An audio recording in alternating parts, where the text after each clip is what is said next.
Hello students, welcome back to my channel You and Ma'am. In our previous video, we read the poem A House, a Home by Lorraine M. Haley from class 6 textbook Honeysuckle. Today we are going to discuss NCERT solutions of this poem.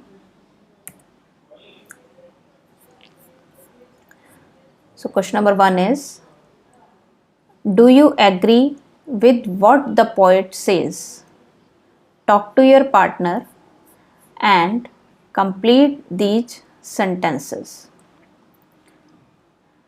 तो इसमें आपसे पूछा गया है कि poet जो भी कह रहे हैं क्या आप उससे सहमत हैं?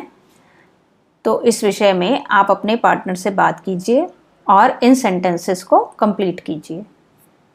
First one is, a house is made of. House किससे बनता है? It's answer is, a house is made of brick, stone, cement, hardwood, window glass and a yard. House brick, stone, cement, hardwood, window glass और yard से बनता है. इसमें आप और भी कोई चीज़ ऐड कर सकते हैं जो आपके घर के कंस्ट्रक्शंस में यूज़ हुई हो.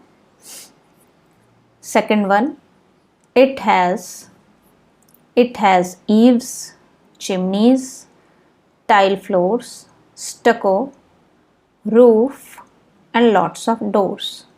मतलब कि इसमें क्या क्या होता है? इसमें ईव्स होती हैं, चिमनीज, टाइल फ्लोर्स, स्टको, रूफ और बहुत सारे डोर्स, जैसा कि हमने पोएम में रीड किया था. ये हाउस एक स्ट्रक्चर होता है जो ईंट, पत्थर, सीमेंट, लकड़ी, विंडो ग्लासेस और बागीचे वगैरह से बनता है, जिसमें हम अपने कंफर्ट्स के लिए कुछ सामान लगाते हैं जैसे ईव्स, चिमनीज और उसको सुंदर बनाने के लिए टाइल फ्लोर्स और स्टको और काफ़ी सारे दरवाजे लगाते हैं. Third one is, a home is made bye. आप जो हाउस और होम में हमने पोएम में कंपैरिजन देखा था कि उनमें दोनों में क्या डिफरेंस है, तो उसी के अकॉर्डिंग ये क्वेश्चन पुट अप किया गया है. A home is made by. A home is made by family members. Home मतलब घर किससे बनता है? घर उसमें रहने वाले लोगों से बनता है, मतलब हमारे फैमिली मेम्बर्स से घर बनता है. It has unselfish acts, sharing and caring for the loved ones. तो इसमें क्या क्या होता है? इसमें क्या होता है कि जो रहने वाले होते हैं उनके जितने जो भी वो काम करते हैं वो अनसेल्फिश होते हैं, वो शेयरिंग होते हैं, केयरिंग होते हैं फॉर द लव्ड वंस, जिनसे वो प्यार करते हैं, उनकी वो परवाह करते हैं. तो ऐसे लोगों के रहने से घर बनता है जिसमें सब एक दूसरे से प्यार करते हैं, बिना किसी स्वार्थ के एक दूसरे की परवाह करते हैं. Question number 2, now complete these sentences about your house and home. अब वो आपसे कह रहे हैं कि अपने घर या अपने मकान के बारे में ये सेंटेंसेस आप कंप्लीट कीजिए. माई हाउस इज़, ये क्वेश्चन आप अपनी इच्छा अनुसार कर सकते हैं, जैसे आपको ठीक लगता है, जैसे आपका घर बना हुआ है या जैसे आपके घर में सब रहते हैं उसके अकॉर्डिंग ये क्वेश्चन आप अपने आप अटैम्प्ट कर सकते हैं. और जिस स्टाइल में मैंने इसे अटैम्प्ट किया है वो आप देखें. My house is A structure made of BRICS, stone and tiles. It has white beautiful Windows, A spacious bedroom, a living room and doors with curtain. मेरा मकान एक स्ट्रक्चर है जो ईंट, पत्थर, टाइल्स से बना है. इसमें बहुत वाइड ब्यूटीफुल विंडोज़ हैं, स्पेशियस बेडरूम है, लिविंग रूम है और डोर्स हैं जिन पे कर्टेन्स लगे हुए हैं. इसमें आप अपने अकॉर्डिंग, अपने घर के अकॉर्डिंग और कुछ भी ऐड ऑन कर सकते हैं, जैसे कि ब्यूटीफुल गार्डन और 1 और 2 bedroom, beautiful kitchen etcetera. The best thing about my home is, मेरे होम के बारे में सबसे अच्छी बात क्या है? The best thing about my home is that all my family members are very loving and affectionate। तो मुझे मेरे घर के बारे में सबसे बेस्ट थिंग क्या लगती है कि मेरे घर में रहने वाले मेरे सारे फैमिली मेम्बर्स बहुत ज़्यादा लविंग और अफेक्शनेट हैं, मतलब बहुत प्यारे हैं और हम सब एक दूसरे से बहुत प्यार करते हैं। We care for each other selflessly, हम बिना किसी स्वार्थ के एक दूसरे की केयर करते हैं, एक दूसरे के सुख दुख में शामिल होते हैं। So now we are going to discuss reference to context. So here is the stanza number 1 of the poem. What is a house? It's brick and stone and wood that's hard, some window glass and perhaps a yard. It's eaves and chimneys and tile floors and stucco and roof and lots of door. In my previous video, I explained this poem word by word to you. So, I hope you remember it and you find these questions helpful. And I think you can answer them also. Who wrote the poem? Lauren M Haley wrote the poem. ये poem किसने लिखी है? ये poem लिखी है Lauren M Haley ने। What are the basic elements to build a house? एक house को बनाने के लिए बेसिकली हमें किन चीज़ों की ज़रूरत पड़ती है? The basic elements to build a house are bricks, stone, wood and cement. जो घर को बनाने के लिए हमें बेसिक चीज़ें चाहिए होती हैं वो क्या होती हैं? ईंटें, पत्थर, wood, cement etcetera. What are the accessories required for a house? Accessories क्या होती हैं? जो हम एक्स्ट्रा मटेरियल यूज़ करते हैं या एक्स्ट्रा चीज़ें यूज़ करते हैं अपने घर की ब्यूटिफिकेशन के लिए।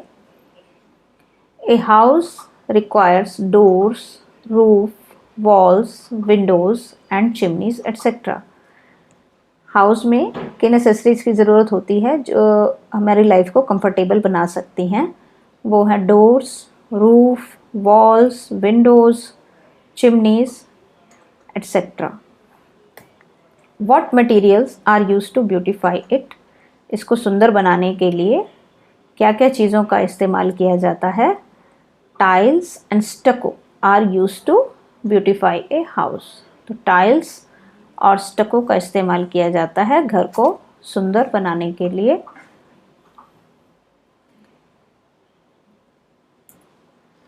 Next stanza is what is a home? It's loving and family and doing for others. It's brothers and sisters and fathers and mothers. It's unselfish acts and kindly sharing and showing your loved ones you are always caring. Question number 1 is, how successful is the poet in differentiating a house from a home? Poet कितना successful रहा house और home को differentiate करने में? मतलब क्या वो इस दोनों का अंतर हमें अच्छे से बता पाया या नहीं? The poet differentiate a house from a home in a very beautiful manner. Poet ने home और house के बीच का difference बहुत ही सुंदर तरीके से बताया है। She says that a house is a man-made construction only, but a home is a place where we reside with our loved ones with love and affection. Poet कहती हैं कि हाउस सिर्फ इंसान की बनाई हुई एक कंस्ट्रक्शन है, जबकि घर वो जगह होती है जहाँ हम अपने लव्ड वंस के साथ रहते हैं, प्यार से, सम्मान से भरा हुआ हमारा घर होता है। What should be done by the family members? वो कहते हैं फैमिली मेम्बर्स के द्वारा क्या किया जाना चाहिए। The family members should be kind, loving and caring. तो फैमिली मेम्बर्स को हमेशा दयालु और प्यार करने वाला और केयर करने वाला होना चाहिए। According to the poet, who are the member of a family? Poet के अकॉर्डिंग फैमिली मेम्बर्स कौन होते हैं? तो जैसा आपने स्टैंजर्स में देखा, brothers, sisters, father and mother make a family. Family किससे बनती है? भाई बहन, माता पिता, इन सब से परिवार बनता है। The poet used always for taking care of each other. Why? Poet ने ऑलवेज वर्ड का यूज़ क्यों किया है उस समय जब वो हमेशा कहता है कि taking care of each other, एक दूसरे की केयर करने के समय पर उसने ऑलवेज शब्द का यूज़ क्यों किया है? आप देख रहे हैं लाइन में, यू आर ऑलवेज केयरिंग, तो यहाँ पर ऑलवेज वर्ड क्यों यूज़ हुआ है? Always shows that care is an ongoing process and it should go on. तो जो ऑलवेज वर्ड है वो ये शो करता है कि केयर मतलब एक दूसरे की देखभाल करना, ये एक ऑन गोइंग प्रोसेस है जो हमेशा कॉन्टीन्यूसली चलती रहनी चाहिए, रुकनी नहीं चाहिए कि आज हमने एक की परवाह की लेकिन दूसरे दिन हम भूल गए या दूसरे दिन हमने उसकी तरफ ध्यान ही नहीं दिया। That is not fair. तो always shows that care is an ongoing process, that's why it is used here. Next one, give synonym of unselfish. Unselfish के लिए आपको एक सिमिलर वर्ड देना है, दैट इज सेल्फलेस, मतलब निस्वार्थ भाव।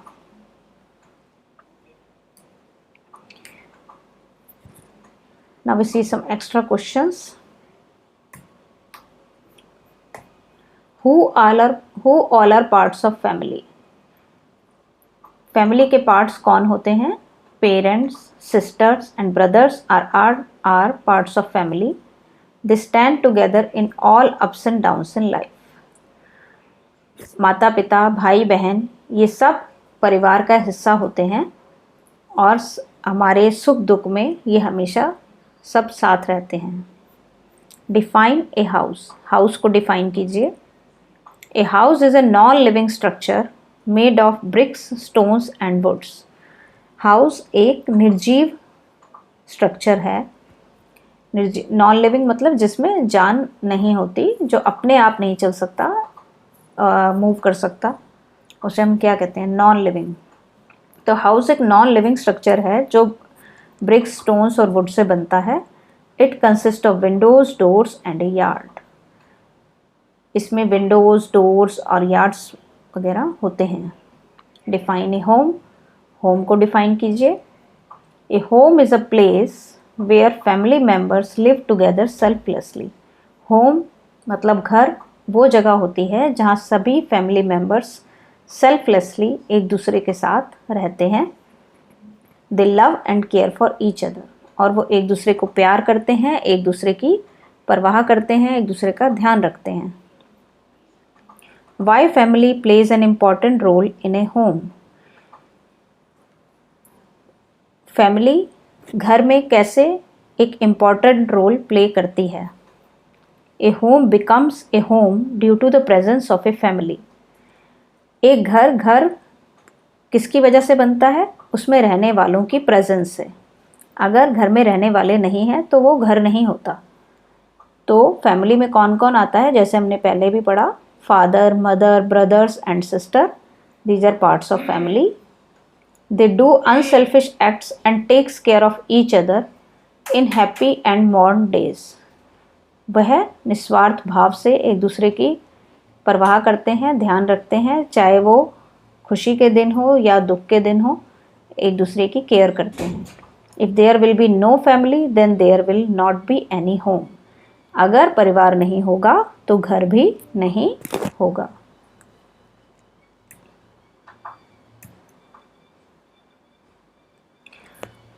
Hope you understand this poem very well and found it interesting. For live practice test, do join our Telegram group and WhatsApp group. Links are there in description box. Thank you so much. Bye bye.